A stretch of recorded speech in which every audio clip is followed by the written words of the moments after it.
Hello, हाय, नमस्कार सगळ्यांना. कसे आहात तुम्ही सगळे? आय होप सगळे मस्त असणार. Welcome back to make it simple everyday. आजचा व्लॉग खूपच स्पॉन्टेनियस होता. माझे व्लॉग नियमित पाहणाऱ्यांना माहिती असेल की मला प्लांट्स किती आवडतात. ही आवड मला माझ्या आजी आणि आईकडून मिळालेली आहे.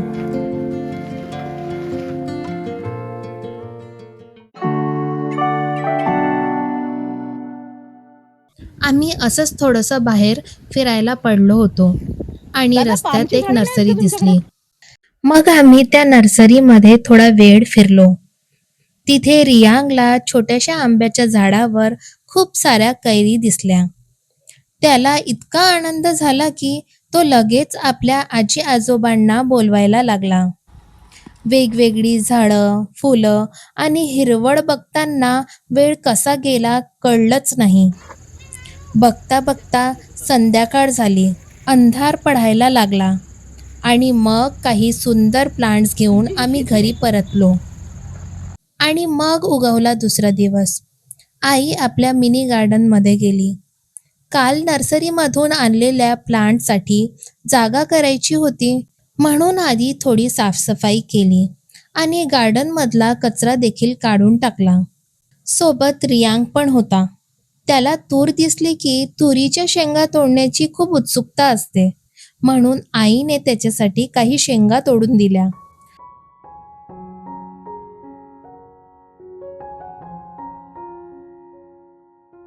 आता वेळ होती नवीन प्लांट्स लावण्याची. सगळ्यात आधी मम्मीने गवती चहा लावायला घेतला. खरं तर हा प्लांट मी शोधतच होते. आईकडे तो आधीपासूनच आहे आणि माझ्याकडेही होता. पण काही दिवसापूर्वी मी 3 दिवसासाठी बाहेर गेली होती. त्यामुळे माझ्याकडचा गवती चहा सुकून गेला आणि नर्सरीमध्ये इतका मोठा प्लांट फक्त 20 रुपयात दिसला. मग आईने तो लगेच घेऊन घेतला. हा प्लांट लावताना मम्मीने मातीमध्ये गौरीचा बुरा, थोडंसं खत आणि माती नीट एकत्र मिक्स करून घेतली, जेणेकरून झाडांना सुरुवातीपासूनच चांगलं पोषण मिळेल. गवती चहा म्हणजे अगदी घरगुती औषधच म्हणायला हरकत नाही. घरात गवती चायचं झाड असेल तर अनेक छोट्या छोट्या गोष्टीसाठी ते खूप उपयोगी पडतं. विशेषतः पावसाळा आणि हिवाळ्यात सर्दी, खोकला किंवा घसा दुखत असेल तर गवती चायचा काढा किंवा चहा खूप आराम देतो. याचा ताजा आणि सुगंधित स्वाद चायला एक वेगळीच चव देतो. सकाळच्या चहात किंवा संध्याकाळच्या गरमागरम चहामध्ये गवती चायची काही पानं घातली की चायची मजाच काही वेगळी असते. माझ्या आईच्या गार्डनमध्ये हे झाड कायमचं असतं, कारण गरज पडली की लगेच काही पानं तोडायची आणि चहा किंवा काढा बनवायचा. बाजारातून आणण्याची वाट बघावी लागत नाही. मला वाटतं की प्रत्येक घरात काही अशी उपयोगी हर्ब्स असायलाच हवी. जसं की गवती चहा, तुळस, पुदिना, कढीपत्ता. ही झाडं फक्त घराची शोभा वाढवत नाही, तर रोजच्या आयुष्यातही खूप कामाला येतात. आणि खरं सांगायचं तर सकाळी गच्ची किंवा बाल्कनीत जाऊन स्वतःच्या झाडावरून ताजी पानं तोडण्याचा आनंद काही वेगळाच असतो. आता दुसरा नंबर होता चिकूच्या झाडाचा. त्यासाठी मम्मीने एक मोठा पेंटचा डब्बा घेतला. खरं तर या प्लांटसाठी मोठी आणि खोल कुंडी हवी होती, पण तशी मिळालीच नाही. मग घरात पडलेला हा डब्बा वापरायचं ठरवलं, ज्यामध्ये आधीपासूनच थोडी माती भरलेली होती.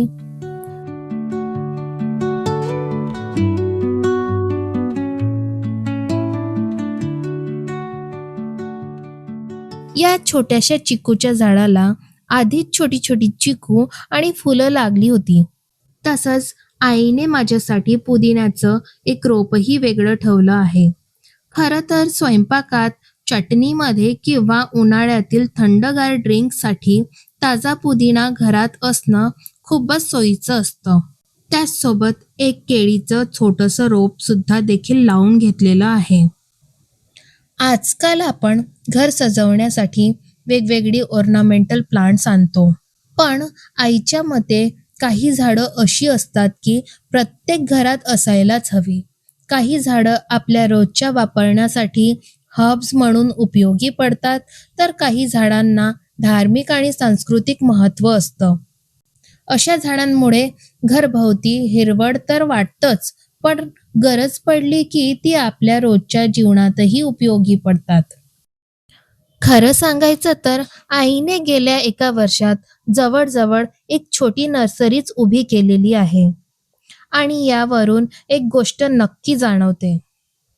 काही सवयी आणि काही छंद आपल्या आयुष्यात खूप सकारात्मक बदल घडवून आणतात. दुसऱ्याच्या आयुष्यात डोकावण्यापेक्षा किंवा निरर्थक गप्पामध्ये वेळ घालवण्यापेक्षा आपल्या घरासाठी एखादं छोटंसं काम करणं किंवा एखादा छंद जोपासणं कितीतरी समाधान देऊन जातं. अशा छोट्या छोट्या गोष्टीमुळे आपलं घरही सुंदर दिसतं आणि मनालाही एक वेगळंच आनंद मिळतो. तुम्हाला काय वाटतं? तुमचा आवडता छंद कोणता आहे? मला हे कमेंटमध्ये नक्की सांगा. सगळी झाडे लावून झाल्यानंतर मम्मीने आजूबाजूचा सगळा पसारा आवरायला घेतला. लावून झालेली उरलेली माती तशीच वाया जाऊ न देता तिने इतर कुंड्यामध्ये भरली. काही झाडाची सुकलेली आणि पिकलेली पानं सुद्धा काढून टाकली, जेणेकरून झाडं अजून चांगली वाढतील आणि स्वच्छ दिसतील. गार्डनिंगमध्ये फक्त नवीन झाडं लावणं महत्त्वाचं नसतं, तर आधीपासून असलेल्या झाडांची काळजी घेणंही तितकंच महत्त्वाचं असतं. सगळं नीटनेटकं करून झाल्यावर मात्र गार्डन एकदम ताजंतवानं दिसायला लागलं आणि मग आली झाडांना पाणी देण्याची वेळ.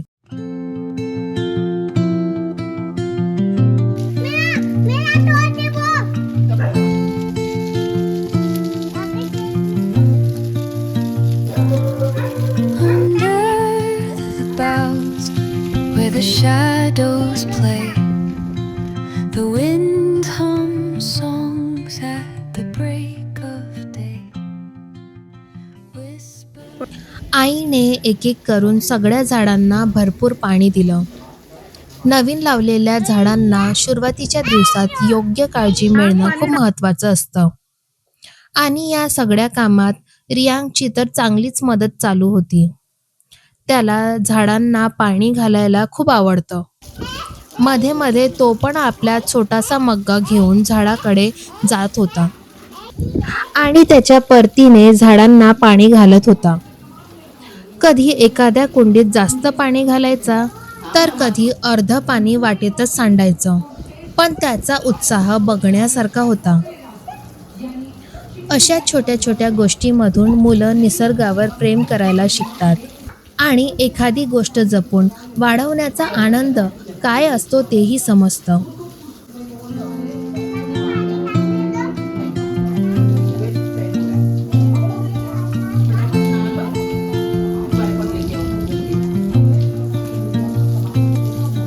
under the boughs where the shadows play, the wind hums songs at the break of day.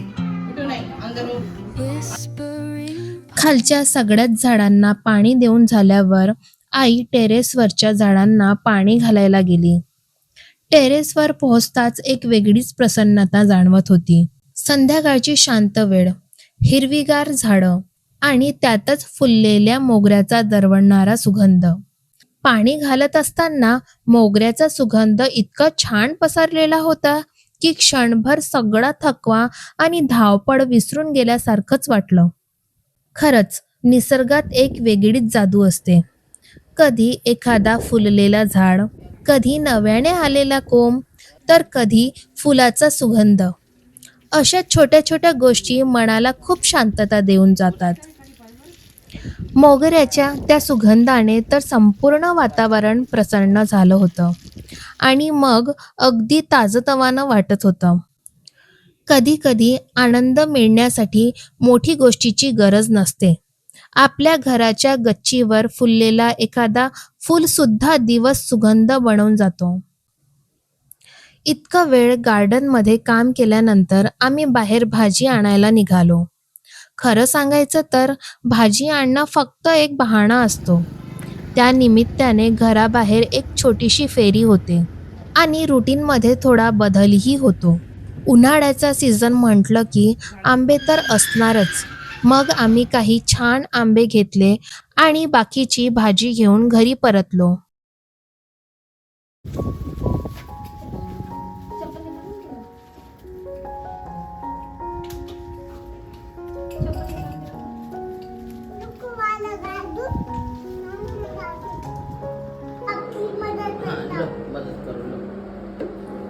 घरी आल्यावर आई आणि रियांग लगेच कामाला लागले.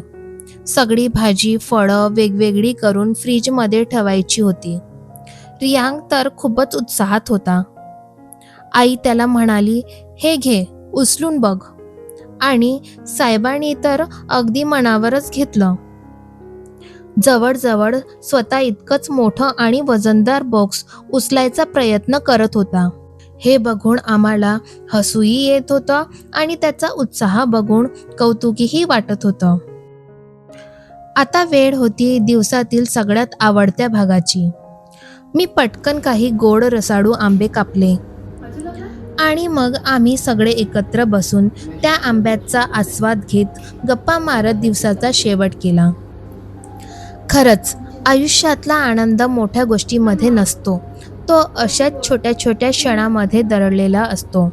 कुटुंबासोबत घालवलेला वेळ, झाडांची काळजी, मुलांची निरगसता आणि दिवसाच्या शेवटी एकत्र बसून खाल्लेला आंबा. जर आजचा व्लॉग तुम्हाला आवडला असेल तर व्हिडिओला लाईक करा, शेअर करा आणि चॅनलला सबस्क्राईब करायला विसरू नका.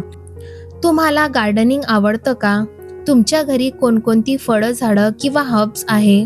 आणि तुमचा आवडता हॉबी कोणता आहे? कमेंटमध्ये नक्की सांगा. तुमचे कमेंट्स वाचायला मला खूप आवडतात. पुन्हा भेटूया नव्या व्लॉगमध्ये. तोपर्यंत काळजी घ्या, आनंदी राहा आणि मेक इट सिम्पल एव्हरीडे सोबत जोडलेले राहा. Bye bye, take care.